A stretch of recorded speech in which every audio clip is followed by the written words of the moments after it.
Үйдегі телевизорыңыз ескі ма?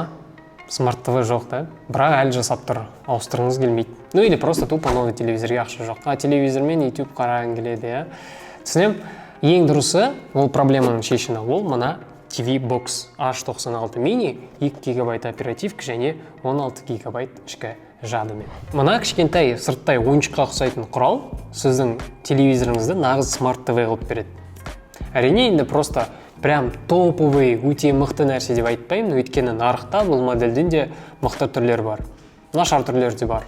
Алайда, жаңа айтқандай, үйдегі телевизорын ауыстырғысы келмейтін, немесе ауыстыратын мүмкіндігі жоқ адамдарға нағыз керек нәрсе.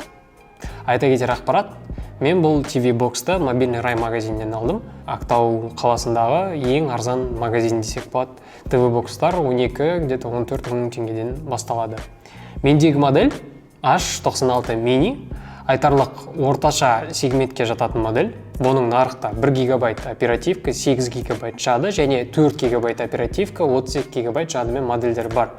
Комплектте көріп тұрғандай керек нәрселердің бәрі бірге жүреді. Олар бокстың өзі, блок питания, HDMI шнур, нұсқаулық қағазы және пульт.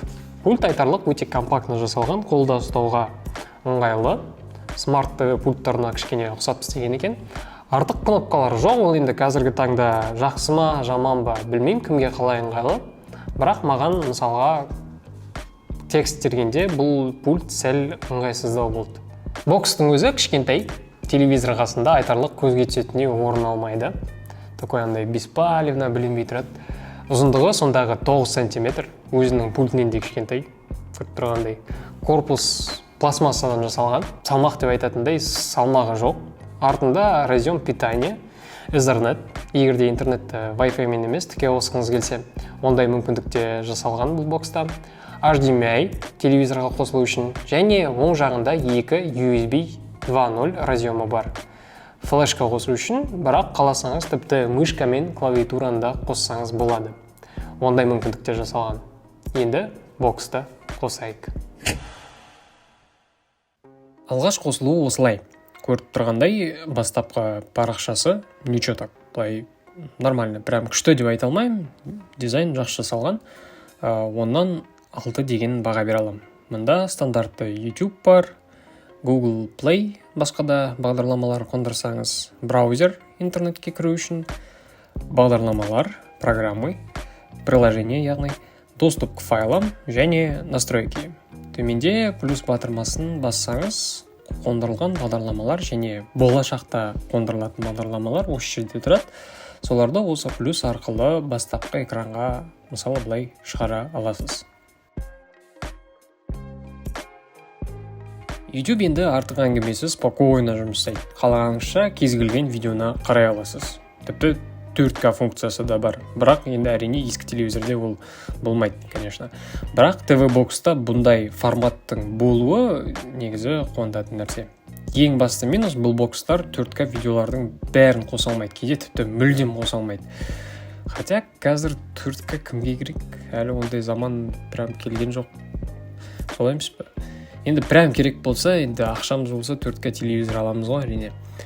Ладно, той кетіп қалдым да. Бейне жалпы сапасы бұндай кішкентай нәрсе үшін өте жақсы десем қателеспеймін. Мен бұған дейін бір сапалы видеоны қосып көргем. Ұнады, цвет, FPS бәрі өз орында. Оннан 9 дейтін балл берсек болады. Өйткені жылдамдық жағынан сәл жай жұмыс жасайды. Бірақ ол әрине бокстың мүмкіндіктеріне қарайтын шығар. Google Play бұл жерде стандартты түрде жасалған. Яғни смартфондарда да қандай, бұл жерде де дәл сондай.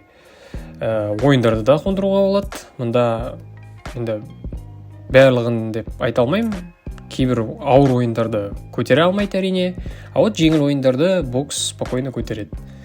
Бірақ өкінішке орай пультпен ойнау әрине қиынға соғады. Негізі бұл бокстарды мықтырақ модельдерде Bluetooth бар. Олар әрине біраз ойындарды көтереді. Және оларға джойстик, яғни геймпад жалғап ойнауға болады. Жалпы интернетте бұл бокстарға қондыруға болатын бағдарламалар көп. Іздеп табу қиын емес. Браузер мұнда енді ыңғайлы деп айта алмаймын. Әрине пультпен кірсең. вот мышка клавиатура болса, бірақ үйде кім оған мышка клавиатура жалғап отырады дейсің. Неудобно, короче, былай айтқанда. Бірақ енді прям бірдеңе қараймын десеңіз, спокойно жұмыс жасап тұр.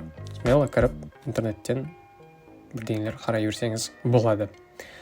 Настройки енді бұл жерде енді стандартты, түсініксіз нәрсе жоқ деп айта алмаймын. Айтудың мәні жоқ деп ойлаймын. Бәрімізде Құдайға шүкір түсіне алатындай санамыз жетеді.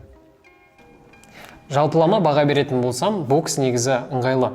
Дизайн норм, пайдалану ыңғайлығы норм.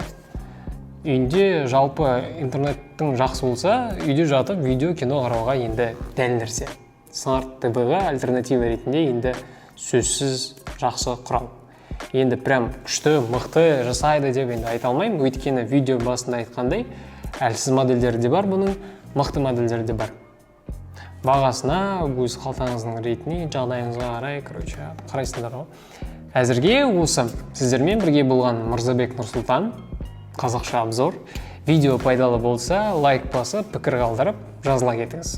Сіздің қолдауыңызбен біз болашақта каналымызды әрі қарай дамытатын боламыз. Ендеше, рахмет, көріскенше.